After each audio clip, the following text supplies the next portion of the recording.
Lula abandona Alexandre de Moraes.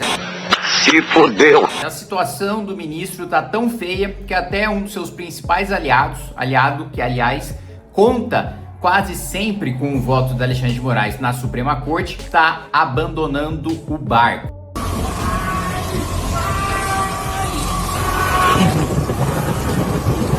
A gente vai falar sobre isso logo depois que você se inscrever no canal, clicar no sininho para receber as notificações, deixar o seu like. E eu também preciso lembrá-lo que se você quiser apoiar o Partido Missão, tem uma afiliação gratuita e tem afiliação paga para você ajudar a financiar as atividades do partido. Neste ano, nós vamos enfrentar uma máquina multibilionária, tanto do lado dos petistas como do lado dos bolsonaristas, para firmar o projeto mais sério ou o único projeto sério de país. Então a gente precisa da sua ajuda. Eu vou deixar o link na descrição do vídeo, pedir para o editor também colocar aqui embaixo de mim escrito o link. Bom, notícia do jornal O Globo. O presidente Lula, em entrevista ao ICL Notícias, referiu-se ao ministro do STF, Alexandre de Moraes, como companheiro Alexandre, para 3 frases depois jogar o companheiro Alexandre aos leões. 2 dias após a CPI do Banco Master revelar que o patrimônio do magistrado, desde sua chegada... Daqui a CPI do Banco Master? Não tem CPI do Banco Master instalada, né?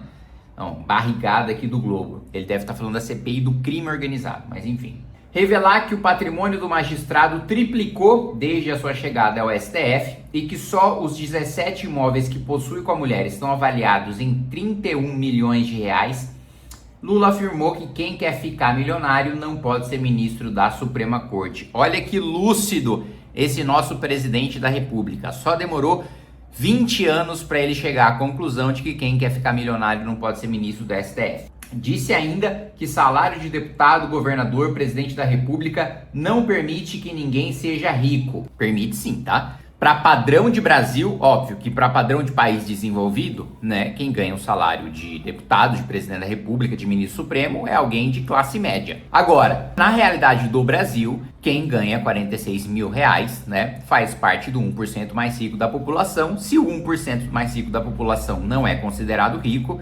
né, nós temos aí um contrassenso, nós temos aí uma dificuldade lógica. Obviamente que quando a gente pensa numa pessoa rica, a gente pensa numa pessoa multimilionária. Mas o Brasil é um país miserável, ele não é um país pobre, ele é um país abaixo de pobre, ele é um país miserável. Rodei esse país de ponta a ponta, posso dizer isso com propriedade, não só com base naquilo que eu vivenciei, mas também com base nos números. Mais de 100 milhões de brasileiros aí vivem com uma renda familiar per capita abaixo de 500 reais. Então a gente está falando de um país miserável, então sim. E esse discurso de que quem ganha salário de deputado, de ministro, de senador não é rico, ele é perigoso porque ele dá margem para aumento de salário, que é uma coisa que se desenha no final dessa legislatura. Executivo, Legislativo e Judiciário tiveram uma reunião para falar que depois das eleições pode ser aprovado um aumento do teto salarial, que significa aumento para ministro do Supremo e para toda a cadeia de juízes, promotores, deputados, senadores, ministros de Estado e por aí vai. Depois de dizer que salário de presidente e ministro não permite que ninguém seja rico, ele acrescentou: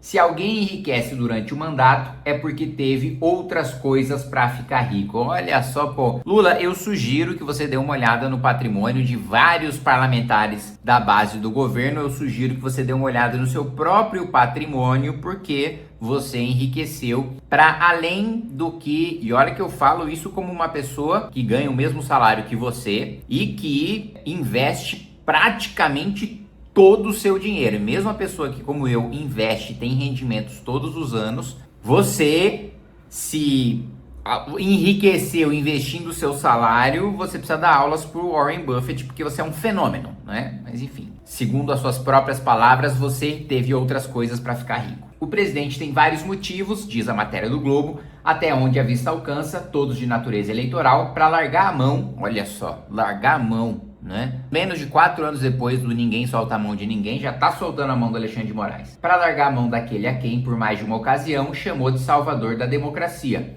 uma das togas mais poderosas do tribunal, que foi o parceiro institucional e instância de sustentação de seu governo nos choques com o Congresso.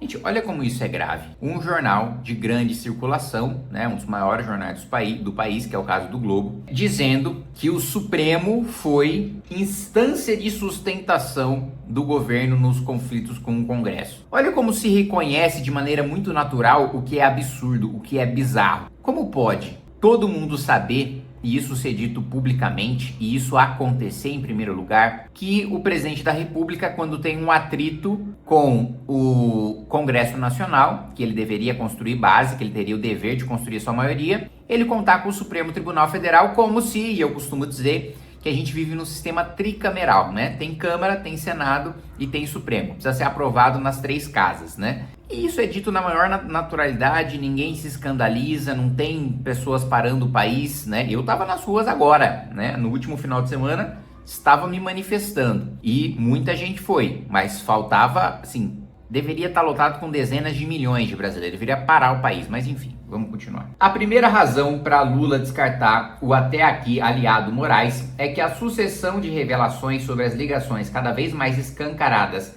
entre o Banco Master e os cada vez menos egrégios ministros do Supremo tornou improvável a contenção do escândalo e ele não pode se dar ao luxo de ficar na contramão da opinião pública. Ou seja, o que o Globo quer dizer sobre não se poder conter mais o escândalo? Principalmente a questão midiática. Principalmente você não poder contar mais com os ministros saindo incólumes. Dizer que isso é perseguição, dizer que isso é coisa de gente que está contra a democracia. Isso não cola mais. Essa desculpa, esse argumento não funciona mais pela simples razão de que agora a gente está falando de roubo, de que agora a gente está falando de atitudes e não de decisões judiciais. Porque decisões judiciais, por mais absurdas que elas sejam, elas abrem sempre margem para aquela discussão e para aquela argumentação e para aquela passada de pano de que é o seguinte, não, decisão judicial tá ali na plena liberdade do juiz fazer o que quiser com aquela decisão e se você criticar porque você não gosta do juiz. Sempre dá margem para essa passada de pano.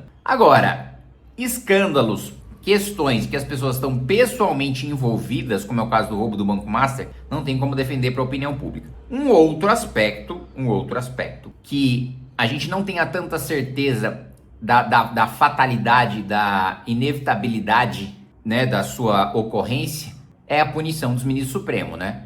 Outro aspecto seria dizer, não, o escândalo tá tão grande que não dá mais pra gente contar que os ministros do Supremo não serão punidos, eventualmente não serão presos. Bom, de certa maneira também dá para se interpretar isso da matéria aqui do Globo. Segundo a última pesquisa Quest, mais brasileiros não confiam no STF, 49%, do que confiam, 43%.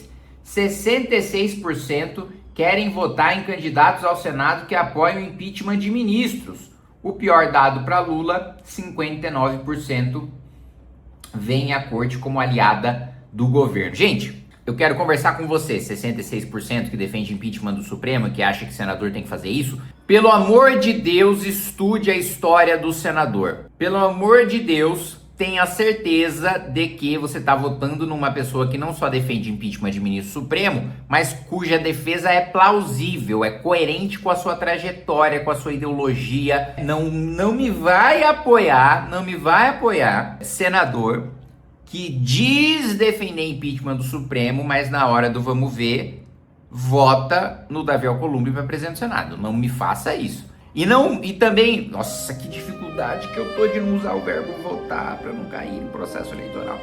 E não me vá apoiar os senadores que fazem parte do mesmo grupo político desses senadores que foram absolutamente covardes em promover esse voto no Davi Alcolumbre, né? Vamos lá. Há uma segunda razão para ele abandonar Moraes, cuja biografia disse ter tentado salvar, sugerindo ao ministro uma declaração de impedimento e um truque retórico. Diga textualmente, minha mulher estava advogando, minha mulher não tem que pedir licença para mim, ela faz as coisas, né? É o que o Lula estava sugerindo como resposta para o Moraes. Mulher não manda minha mulher faz o que bem entender aí com quem quiser. Essa razão passa pelo fato de, assim como Lula, Flávio Bolsonaro dar um braço para não ter de subir num palanque e falar do envolvimento de ministros do STF no caso Master, né? Por razões óbvias, porque Flávio Bolsonaro tem rabo preso, ele jamais vai falar que Dias Toffoli tem que ser preso, como eu digo, Dias Toffoli tem que ser preso, ou que Alexandre de Moraes tem que ser preso, como eu digo, Alexandre de Moraes tem que ser preso, e no que depender do meu voto, da minha militância, da minha ida pra rua, né, de tudo que eu puder fazer enquanto parlamentar, enquanto cidadão, enquanto militante, Alexandre de Moraes vai terminar na cadeia. Esta mesma frase jamais será repetida pelo senador Flávio Bolsonaro. O filho de Jair Bolsonaro segue com freio de mão puxado no assunto, não apenas por ter pai presidiário e à mercê da corte, mas por temer pela própria sorte. Assombra a hipótese, até agora nem cogitada nem fundamentada, de integrantes da corte produzirem um fato jurídico que leve o TSE a indeferir o registro de sua candidatura. Acho muito difícil que isso aconteça. Por motivos distintos, tanto Lula quanto Flávio pretendiam manter a maior distância possível do inconveniente assunto dos magistrados radioativos. A entrada de Caiado na eleição, porém, tende a obrigar os dois a mudar o jogo.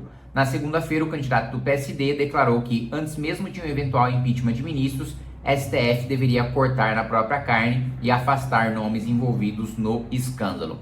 Ao arrastar o tema para a arena presidencial, Caiado obriga Flávio a segui-lo. Só que outro ponto, Caiado é outro que não teria coragem, como não teve, não disse, de dizer que Alexandre de Moraes e que Dias Toffoli teriam de ser presos. Enfim, amigos, toda briga entre os nossos inimigos é razão de esperança, é motivo do nosso interesse e é nosso dever nos aproximar e entender o que está acontecendo. Muita gente, muito militante de direita, eleitor, apoiador, fala, não quero saber do que está acontecendo internamente na esquerda, se fecha numa bolha do próprio algoritmo, de só receber coisas que dizem respeito ali às confirmações das suas convicções, de calcificar e de ampliar os argumentos para defender aquilo que já defende. A maior parte das pessoas querem se fechar nessa caixa. Façam como eu. Leiam sobre os seus adversários, sobre os seus inimigos, o que eles estão fazendo entre eles. É a coisa que eu sempre falo. Só tem a percepção de que a esquerda é unida e a direita